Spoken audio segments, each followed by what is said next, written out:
On today's episode of Locked On Pistons podcast, we talk with three more Detroit Pistons fans after this tough season to get an idea of where the Pistons fan base is. Stay tuned for that in today's episode of the Locked On Pistons podcast. You are Locked On Pistons, your daily Detroit Pistons podcast. Part of the Locked On Podcast Network. Your team every day.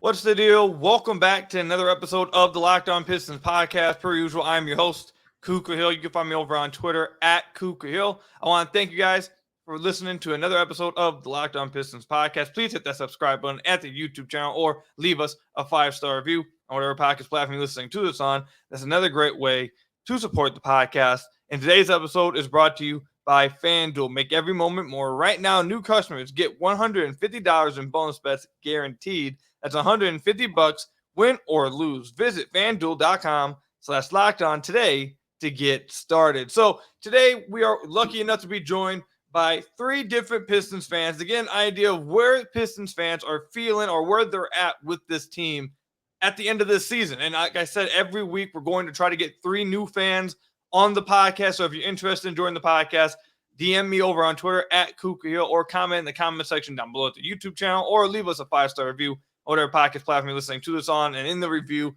let me know that you're trying to get onto the podcast. And we'll try to get as many people as we can on here throughout the offseason. But first off, I want to ask, Latif, how are you doing, man? I'm doing great. And I just had to say, I think this is a great idea that you've been doing. I've enjoyed watching you on Locked On Pistons. To be completely honest, I wasn't much of a Pistons fan until this season. Ironically, this is actually a crazy time to join, considering the season that we had. But I'm a Cade Cunningham fan. I've been watching him since he's been in high school. And so for obviously the first 2 years, I was just watching mostly just to watch him. But kind of I love what the Pistons fan base was doing. So I just decided I'm going to watch every game, no matter if he plays or he's not.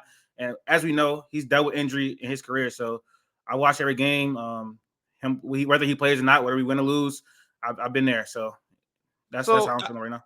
I think that's a great way to start with you then, and to try to segue it into, obviously, Cade is the Pistons franchise player. And I've mentioned this on the podcast many times, obviously, that they have not done a good job at all at building around Cade, in my opinion.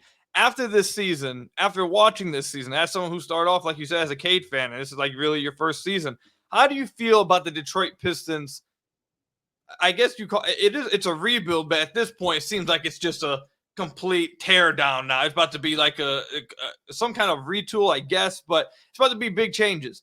How do you feel about where the team is right now, where Cade is right now, a part of this rebuild, and what do they need to do after this season to, in your opinion, put a team around Cade that can win some games? It's interesting you say that because we heard like in the Pistons space this entire season, a rebuild doing a rebuild. Like it's been 4 years now. Like I didn't have to be a fan to know that. It's been 4 years since you guys have tore it down and they traded Blake Griffin, traded for Blake Griffin and all that type of stuff. And it's like a rebuild in a rebuild. So it's been 4 years and it's literally no progress. Not only is it no progress, it got worse. So as far as building around Cade, I just think they've done a terrible job. Obviously, paired him with players that just don't fit what he does.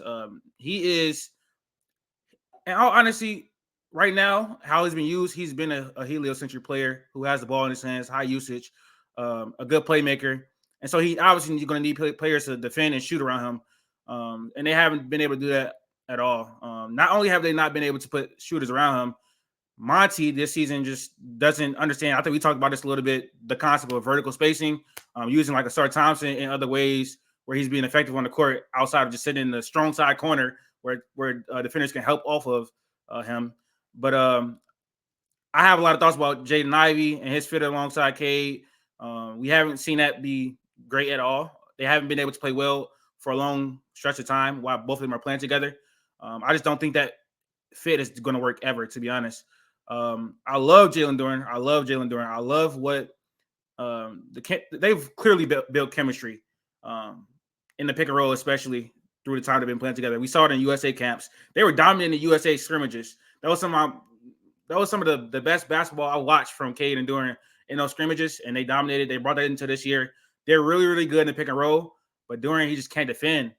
So I've seen people say this a lot as well. Like, I agree that the only untouchables right now should be Asor and Cade because, again, we just spent a top 5 pick on Asor last season.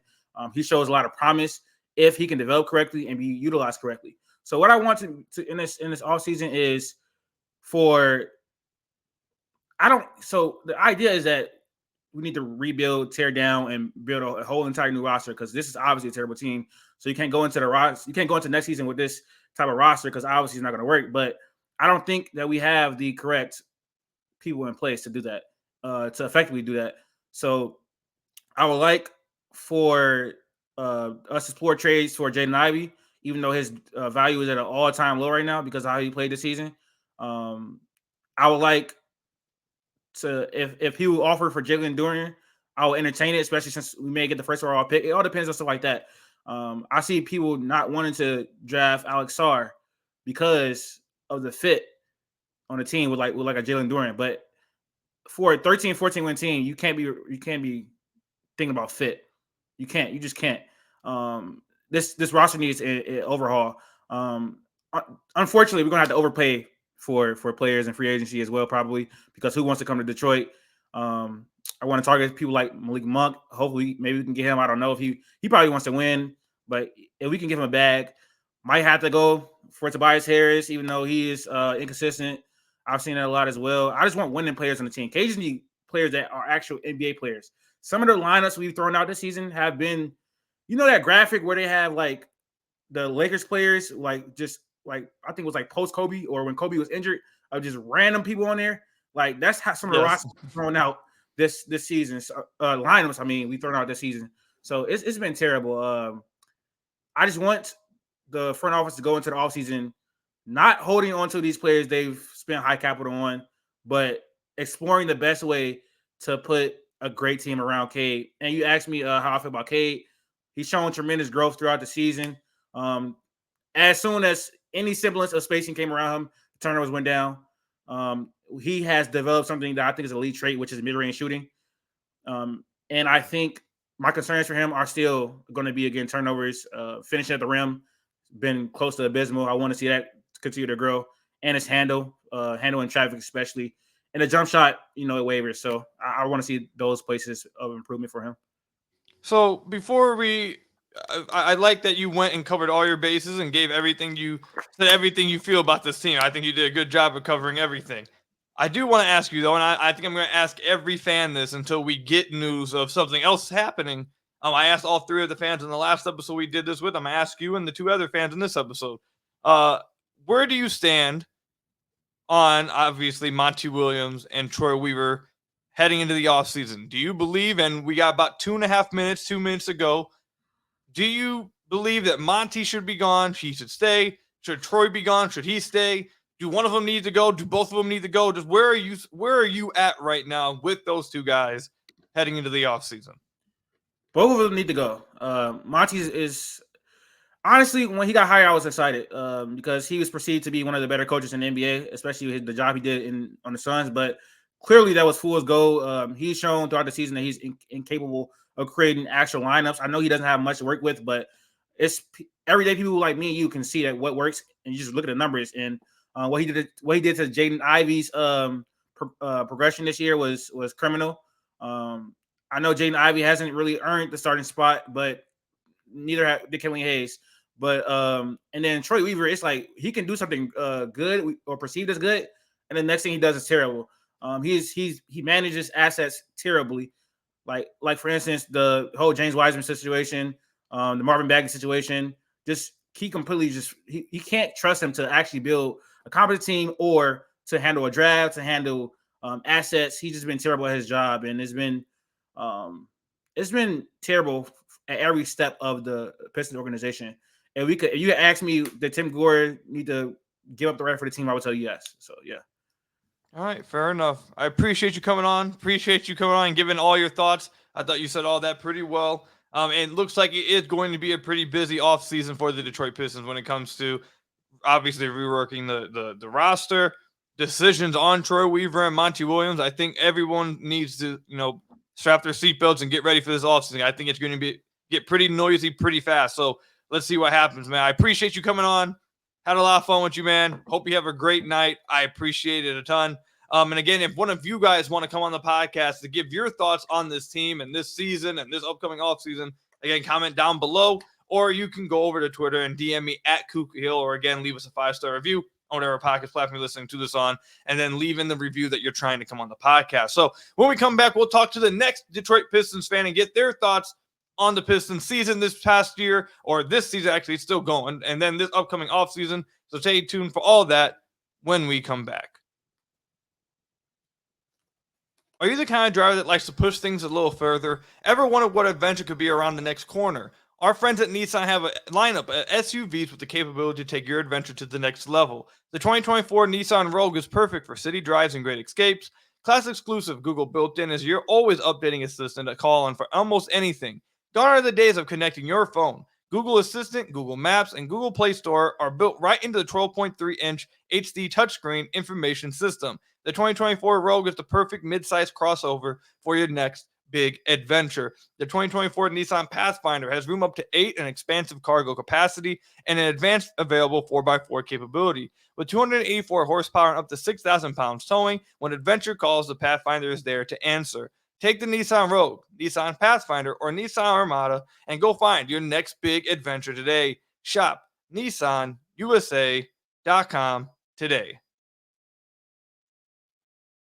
So I want to thank you guys again for making Locked On Pistons your first listen of every single day. We're free and available on all your podcast platforms. If you haven't already, hit that subscribe button to the YouTube channel or leave us a 5-star review on whatever podcast platform you're listening to this on. That's another great way to support the podcast. So we're here with the second fan of the episode. We're joined by Matt Papp. Yes, very close to Matt Pat. Well, I was just joking with him about this at the beginning before we started recording. Interesting, cool name. I'm not going to lie to you. But Matt, thank you for coming on here, man. I appreciate you.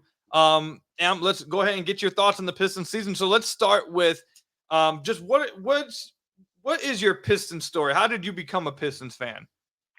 Well, obviously I'm not a, OG or anything with the Bad Boy Pistons, but Bad Boy Pistons is definitely an inspiration. I had been watching the game since about Troy Weaver era, not because of Troy Weaver, but like the last four years, and I love Blake Griffin in the playoffs and everything, but definitely the last 4 years, and Cade Cunningham, basically the reason why I love watching these games. So that's back-to-back fans now that we've had. This fan on the first segment talked about how he was a big Cade Cunningham fan, and it seems like Cade, and I work in at the border of right around Grosse Pointe in Detroit, and a lot of the fans that come in that are Pistons fans, a lot of them talk about how Cade had a big impact on their fandom as a team or as a fan. So let's go ahead and move that direction. I asked the same question to the first fan in the first segment. So obviously Cade is like the big, he's supposed to be the franchise player, and this season went terribly for the Pistons. So how do you feel about Cade as the Pistons franchise player at this point? Do you think they should continue to try to build around him moving forward? And do you think how bad of a job basically do you think they have done at that point, if that's the case, with Cade and building this team around him? Yeah. So, I've never thought of the idea of trading Cade at all. Like, it's not just like, just because he's Cade Cunningham. It's more of, I believe this season, or obviously the last season would have been way better if we could have saw if he, if we knew for sure he was our franchise point guard. And, it was definitely tough with, just seeing Ivy lead with the ball. But I think with this year and what he is averaging and, how he's shooting the three, just like in college, I think everything points to the direction, and Cade Cunningham is that guy to build around. And, they said he was very easy to build around. And obviously we have not done an amazing job with that. I think I'll give, Weaver this, last year, we weren't able to see what Cade could do, and we weren't able to see, how he's going to work around Ivy and, Duran and whoever else. So I think having Cade perform how he is this season is a very good sign, at least for Cade. And I think that sets you up for the off season with, you have to do with whatever helps Cade. I think that's what it comes down to. I think you need the shooting next to him. You need, obviously spacing is very important. I think it's very important. So I do think Cade is a franchise player, and if he keeps, obviously he needs to be healthy. I know he's had knee troubles and everything. So I believe if he's healthy, he is that guy, 100%. So heading into this offseason, it sounds like it's going to be a very active offseason for the Detroit Pistons. I think one of the immediate things you're going to hear or see the Pistons decide on is Monty Williams and Troy Weaver. So after this season, I know I feel like a lot of the fan base is pretty loud, and I think if you got a consensus of what the fan base feels with these guys, I think most fans probably would say get rid of both. Where do you stand on Troy Weaver and Monty Williams? Do you think they both should return? Do you think Monty should return and Weaver leave? Weaver stays, Monty go? Where do you stand on those guys as part of the heads of this, really the Pistons rebuild at this point moving forward? Yeah. So first of all, I think Monty Williams, I do not believe he should come back. And he obviously didn't have, or he arguably had the worst roster around him during the season. And, there's a lot of things to say, but during the season, a lot of times he would say stuff about player availability or what he's trying to run. And he didn't really follow through with it. And I think, I definitely think he's an amazing coach. I don't think with the Pistons it is working out how they planned and what they spent for it, obviously. So I am definitely an advocate of Monty Williams going next season and, hopefully seeing someone else at the head coach position. And for Weaver, it's obviously a big talk around the Pistons community. Personally, I think he should get fired, but I do not believe he is going to go away from this whole franchise, even if he's not the general manager. I think Troy Weaver will be in a different position, or wherever else he'll be, he'll definitely have some influence, I think. And so I just can't see Tom Gore's, after everything he said, even after this season, he said, there's a plan, Troy Weaver's probably in it. So I personally think Troy Weaver should not be the general manager. And I think Troy Weaver has great drafting.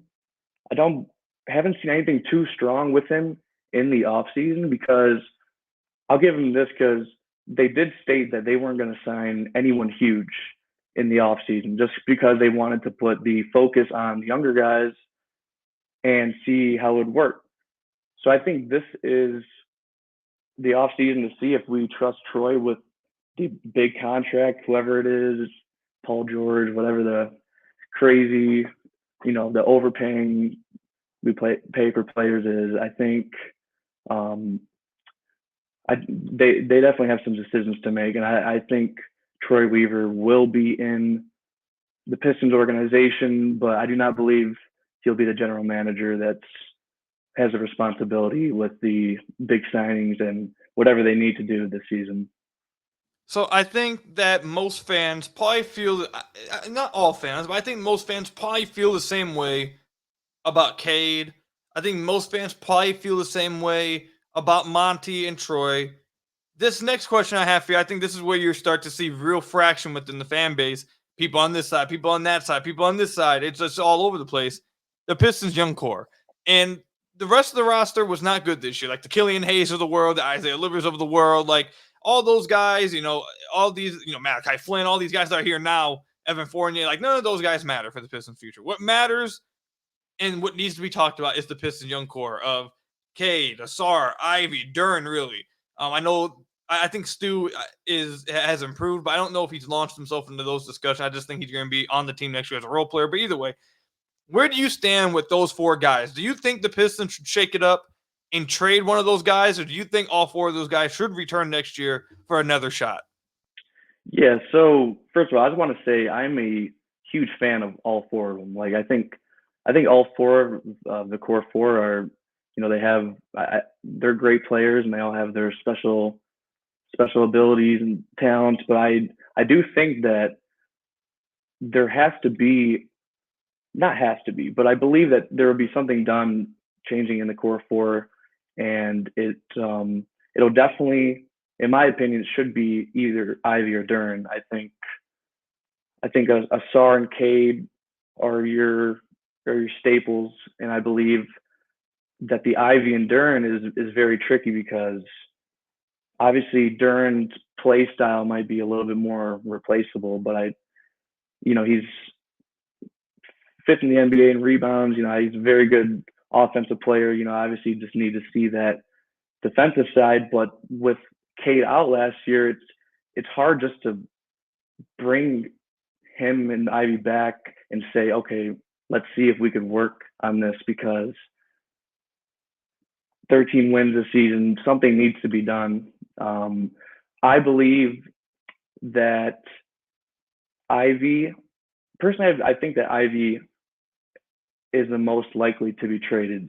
And, of course, he's on a streak of the last 2 games. He's been hitting the 3 ball pretty well, but he's very streaky. And I think if you look at overall, yes, he drives amazing to the basket, but I think that 3 ball next to Cade needs to fall. And if they want to put someone who might be a little bit more reliable and less streaky at the 2, but I could also see him what Monty Williams wanted in the start of the season was to have Ivy off the bench and maybe, pick it up off the bench. But I personally think that Ivy is the most likely to be traded, but it also matters what draft pick we get. I think if we get Alexander Sarr, maybe Dern will, I think Dern will get replaced ultimately. So it definitely depends on what happens. All right, we'll wrap it up there. Thank you, Matt, for joining the podcast. I appreciate you taking time out to come on here, man. Again, appreciate you. I hope you have a great night. I appreciate all of you guys. If you guys want to join one of these episodes, come on here and be able to get your thoughts out on the Pistons this season and this upcoming off season. Comment down below on YouTube. Tweet at me over on Twitter at Kuka or leave us a 5-star review, whatever podcast platform you're listening to this on. In the review, let me know. Trying to get on the podcast, and we'll try to reach out. We're going to try to get as many fans as possible on throughout the off season, but that's it for this segment. Thank you again, Matt. Have a great night, man. I appreciate you. And when we come back, we'll talk with our 3rd and final fan of today's episode. Stay tuned for that. It's playoff time in the NBA and NHL. Baseball's in full swing, and FanDuel is your place to bet on every single game. Right now, new customers get $150 in bonus bets guaranteed. That's $150 win or lose. Bet on everything from slap shots to home runs to slam dunks, all on an app that is safe, secure, and easy to use. What are you waiting for? Visit FanDuel.com/lockedon and make your first bet an automatic win. A few years ago when betting became legal in Michigan, I didn't know where to go, didn't know what app to try out. Tried out FanDuel, and I have not turned back since. It's incredibly easy to use. It's safe, secure, a ton of fun. And I think what's the best thing about it is it's very self-explanatory. It's not hard to use. It's not confusing or anything. I think everything about it is extremely fun. And again, the biggest thing to me was it was extremely self-explanatory for someone like me who was not well-versed in the area. So again, head over to FanDuel.com/lockedon and make your first bet an automatic win. That's what FanDuel, America's #1 sportsbook. Again, visit FanDuel.com/lockedon today to make your first bet an automatic win. So I want to thank you guys again for making Locked On Pistons your first listen of every single day. We're free and available on all your podcast platforms. If you haven't already, head to the YouTube channel at Locked On Pistons, hit that subscribe button, or leave us a 5-star review on whatever podcast platform you're listening to this on. It's another great way to support the podcast. We are here with our 3rd and final fan for today's episode of interviewing fans in the Detroit Pistons community. We are here with Xander. Xander, thank you for coming on, man. I want to apologize to everyone I had on today. I screwed up the timing a lot. I slept past the time, but they all were nice enough to still come on and adjust their schedule to come on and talk about the Pistons. So I appreciate it. Xander, I don't want to waste any time. I want to give you as much time as possible. So let's get right into it. First thing I want to ask you is just give a brief explanation of how you became a Pistons fan. What's your Pistons fan story, real quick? So I became a Pistons fan at probably like the luckiest time to become a Pistons fan, which is the 2003 playoffs. Like, I grew up in Ann Arbor, so for me, most of my sports stuff really early on was Michigan. And when I was growing up, I basically knew who 4 basketball players were. I knew who Kobe was, Shaq was, Jordan, and Iverson. That was pretty much it. And then when that playoff run starts happening, my dad starts putting them on TV, and I become a fan basically as they're winning that championship in 2003, 2004. So that was basically it. And after that, it was them and the Wings and Michigan football that were like my teams that I was like a super fan of. And I pretty much stayed with them up until stuff started getting really dicey around 2009. And then I kind of fell out of fandom. And then honestly, Andre Drummond, that draft brought me back into it. And he's like the person who kind of salvaged my Pistons fandom. And I've pretty been a big fan and follower ever since then, which is, it's interesting that that's the time you start and kind of everything going a little bit downhill since then, but still a fun team. Sometimes. Yeah, I think it's interesting. I've talked with quite a few fans actually that have told me that Andre Drummond was the one who got them back into the Pistons. And I can see it because that was the time where it seemed like hope was kind of being restored. That like, oh, the Pistons might be back onto something. So I get it for sure. No, the team had a direction which it didn't have for years after that, with all the weird trades and the Iverson years. And Andre is like, oh, now this is the guy for the next era. And there was good memories from that, but probably had ended up a little bit worse than everyone then would have hoped for. Right, exactly. So I still ride for my guy Andre though. So it is what it is. Anyways, though, so now this season has went obviously about as bad as anyone could expect. What are your thoughts? Just your quick thoughts on this season, how it's went. Both, if there's a positive that you have to take away, and then just your quick thoughts on the negatives this season. And well, obviously, I'll ask you a question about the front office, the coaching staff, but just go on and get your quick thoughts though on this season. So as it wraps up here, I mean, the positive, there's basically one big one. It's Cade. Like, there was a chance. There were like the darkest time for the season for me were those months in October and November where it seemed like, man, like Cade, it might just never happen. When he was having those really inefficient games, when he was driving into crowds, his numbers were really bad. His shooting was still in a slump, and it just seemed like, man, this isn't a guy.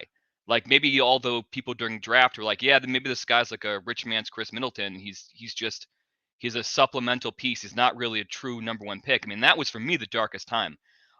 When I thought like, oh, we got nothing. Because if Cade's not something, this whole era of Pistons basketball, it's all for nothing.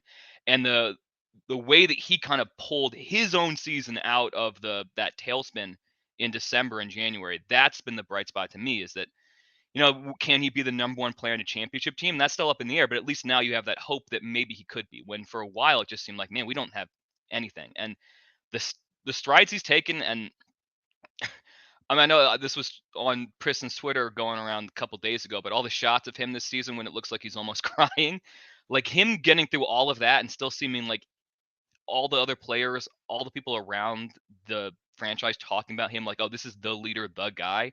I think that's the bright spot of the season. And what Cade's been is the thing that I think we'll take away and like feeling the most hopeful about. And then, man, everything else is just rough. Like, the fact that you can't really point to a player outside of Cade and say, oh, he's better than he was 12 months ago. I mean, in some ways, that could be something to be hopeful for, because if a lot of players are improving and one player isn't, then that's probably a sign that, okay, there's something wrong with that player. If all the young players aren't improving, it's not that it's not on them and there's not things they could be doing differently, but that makes you think, oh, there's something systemically wrong here. There's a lot of foundational coaching that's going really badly. If every player except one is either at the level they were 12 months ago, or honestly, in Ivy's case, he's playing worse than he was at this point last year. And that's been, again, the disheartening thing, because this was supposed to be the year that we're supposed to have, the year that that Houston was having. I mean, that's probably unreasonable for us to think about that, but that was the year I hoped we having going into the beginning of the year where, Houston's going to get the 10th seed. They're not going to get the 10th seed, but their fans got to be invested in that team the entire year. And we got 4 games. And then that's where, after that point, everything kind of went downhill. And yeah, that's the darkest thing. It's just all the young players who you put your hope in are going to click and they're going to elevate the team. It doesn't happen. And I think that if you want to look at like the foundational thing that fell apart with this season is that this team was built on the idea that all of them will get better. Duran's going to be a better rim protector. Ivy is going to be that great secondary playmaker / shooter / secondary scorer that's going to make the offense click. Asar is going to come in right away and be like respectable from 3. He's going to improve on that, and his defense is going to make that leap for the Pistons. It's going to really make a difference, and not much of that happened. And there really wasn't there wasn't really a backup plan for that at all. If none of those players if not just none of those players, if all of those players didn't improve, there really clearly wasn't a backup plan to it. So I want to take what you said right there and move it to Troy Weaver and Monty Williams. I've asked every fan that's been on here. I'm going to probably ask every fan until we find out whether they're coming back or not. Do you believe the Pistons should be moving on from Troy Weaver, that they should be moving on from Monty? Should they move on from both? Should they move on from one of them? Should they both come back? What's your thoughts on them heading into the offseason? I think they should both move on from both of them. I know there's been a lot of stuff like that article that James Edgeworth put out a couple weeks or last week about there being some reticence with Gores and maybe some other members of the Pistons that Troy Weaver was being scapegoated for all the bad things that happened that season. And while I can kind of understand maybe it's not all his fault, I can't really look at anything right now and say, oh, this is like the reason that Troy Weaver should still have his job. None of the draft picks have really worked out besides Cade, who was the consensus #1 overall pick that year. I don't think you can really give it credit for him. This is a guy who's supposed to be, he's the guy who finds the diamond in the rough in the draft. I think the original idea behind hiring him made a lot of sense. He was a exec in a really high-performing Thunder organization. But it's not like he's another diamond in the rough. Like if he had drafted Jalen Williams #5 in 2022, and everyone, I'm sure draft eval people would have lost their mind. There would have been C+ everywhere. Oh my God, he took him way too high. And then he plays like he's playing right now in OKC. I don't think we're having this conversation about Weaver because even if all these other things go wrong, it's like, well, he found a great player that no one else was on, and he identified him. And he hasn't really done that. You can't really point to the player he's drafted that's been overperformed their draft stock by such a wide margin that you have to bring him back. And then Monty, I can't pretend I know everything about NBA coaching, but the fact that, again, every single young player besides Cade is stagnated, that's got to be on him. And just when you have players openly making fun of the idea of all bench lineups, and he is as devoted to all bench lineups as like, I don't know. Like I want to find love in my life like Monty Williams has love for all bench lineups because he has unflinching loyalty to that. And if you're bringing a new GM, you have to let them pick their coach. And the same thing, if you're letting Troy Weaver, if you're keeping around from this season, I don't know how you can justify that if the next season doesn't go well, you'd want to bring in a new GM at that point, and then they're going to be saddled with a coach that they didn't hire with the summer where he's going to have to spend a lot of money. So if you let him have another year and it doesn't go well, the next GM has a much harder job with this roster. Because if you're going to change leadership, this is the summer. Because after this, if they sign a bunch of contracts this summer, they're locked in for probably 2, maybe 3 years with much of the current roster. And I think if you're looking at that kind of summer, it has to be someone that you trust is going to be with the organization for longer than a year. And I just don't think with Weaver, you can really trust that. All right, to wrap things up, I want to ask you this and give me as quick an answer as you can while also, giving an explanation for your answer. The last question I ask everybody, the core 4 guys. All the other things that happened, like the Malachi Flynn's and the Evan Fournier at the beginning of the year, the Killian Hayes, the Isaiah Livers, like those guys don't matter. What matters is Cade, Ivy, Duran, and Asar. Do you think that all 4 of them should be back? Do you think one of them or 2 of them should be traded? And which guys, if you do feel that way, which guys would you trade? It sucks because I don't think there's been a player who's been more screwed by this past year than Jaden Ivey. From the way that Monty was yanking his chain around at the beginning of the year to having to sit behind a player who's now out of the league for the first 2 months. But I do think you have to make a decision this summer between Ivy or Asar. And it's not that both those players don't have really high upsides and probably bright futures. It's just that if you're going to have Ivy as your 2, he probably can't be taking as many 3-pointers as he's been asked to take this year. You have to have really good shooting at the 3 and the 4, so he has those lanes to attack the rim, which is what he's best at. And even the best version of Asar, I don't think he ever becomes that player. And if you're going to have Asar, you're going to find out, can this guy be the secondary ball handler next to Cade, who can then let you play a jumbo lineup where Cade's the shortest player on the court at 6'7". That can't happen with Ivy because, again, you need to give him that on-ball reps, and Ivy just has not proved he can be the shooter. So I think this summer you have to decide between the two of them because neither one of them will realistically reach their ceiling when they're paired in the same starting lineup. And I think at some point you have to look at these two players and say, we like both of them. They can't reach their ceilings if they're on the same team as this team is currently constructed. You find a way to get a stretch 5, this all looks really different, but those are the rarest players in the league, the guys who can shoot threes and protect the rim. So more than likely, you're going to have to decide between Ivy and Asar. And I would pick Asar just because of the defense, because of the size. He does things on the court that are incredibly special with his connective ability and with his defense. So I think you got to pick him. All right, we'll wrap it up there. Xander, thank you for coming on, man. I appreciate it. Again, I want to thank all of you guys, all 3 of the fans that came on today. Despite me messing up the time, they still made time in their schedule to come on here. I really appreciate it. I hope you guys all enjoyed this episode. Again, Xander, thank you for coming on, man. I really appreciate it. Thank you guys for making Locked On Pistons your first listen of every single day. Free and available on all your podcast platforms. Hit that subscribe button to the YouTube channel. Leave us a 5-star review, whatever podcast platform you're listening to us on. If you're trying to get on one of these fan episodes, again, DM me over on Twitter at Kuka Hill. Comment down below on the YouTube channel or leave us a 5-star review. And in that review, let me know that you're trying to get on the podcast. We'll try to get as many fans as possible throughout the off season. But until the next one, I'll see you guys later. Everybody stay safe. Till next time. Peace out.